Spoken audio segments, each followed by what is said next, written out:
we were coming home from Reno a couple years ago, and I had a connecting rod bolt break, and the rod came out of the block, and it really locked up the engine in less than a second. So it stopped so fast that it pulled the studs out of the propeller, and the propeller departed. So we got we got to do some gliding on the way home. My wife Jackie was with me, and we ended up landing in Wendover, Utah, and it was a perfect place for an engine out because it's a nice big runway, and so we had to swap that engine out because it had a big hole in it.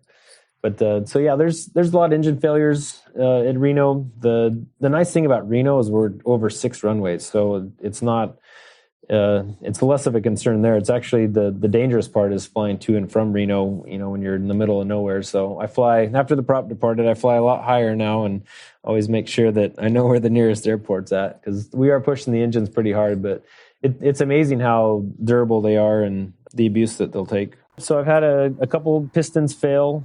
Usually when the piston fails, it'll kind of seize. The other cylinders will keep making power, so it just kind of puts a bunch of aluminum in there, and then the combustion gases pressurize the crankcase, and it pushes all the oil out the back, the breather. So you just have this really big cloud of air show smoke. It's kind of what it looks like, but it's not the good air show smoke. It's actually all the oil leaving the engine. So we talk to each other on the radio. So, we'll say, hey, you're trailing a lot of smoke. Usually in Reno, when you have a Mayday, you'll get the power back to kind of conserve the engine the best you can. You zoom climb as high as you can. At the speeds we're going, we can typically get 1,500 to 2,000 feet pretty easy, which is a pattern altitude. And then you kind of just turn and glide to the runway. And the next year, we blew the exhaust off on Sunday, and so then we got 9th. Year after that, came back, and we had fixed that problem, and we went fast again. I think we ended up 3rd or 4th, something like that year. And then the year after that, we had a piston failure, so ended up 9th again. So it was kind of up and down, up and down. 2017, we had a really good airplane. We were ready to go fast. Been working hard. We had the fuel injection was working good. We'd been kind of slowly progressing throughout the week, a little better.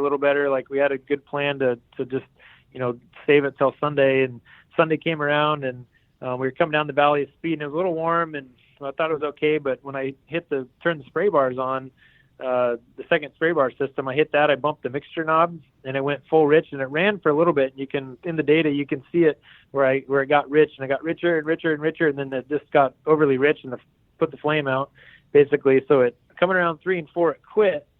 And I was like, well, we were making a lot of power. That was fun. There goes the engine. And so I'm looking at it, and I'm like, why did it quit? And I turned the ADI off, and normally that'll let it relight, because it wasn't I've had some where it goes boom when it quits, but this one just and went out. It's like, huh. So I kind of wait. I'm trying to get it relit. I'm like, all right, it's time to start getting some altitude. It's kind of funny on the radio. You can hear me key the mic. 30 Mayday. And I look over, and the mixture knob, it got to the full rich position. We have a potentiometer with that system.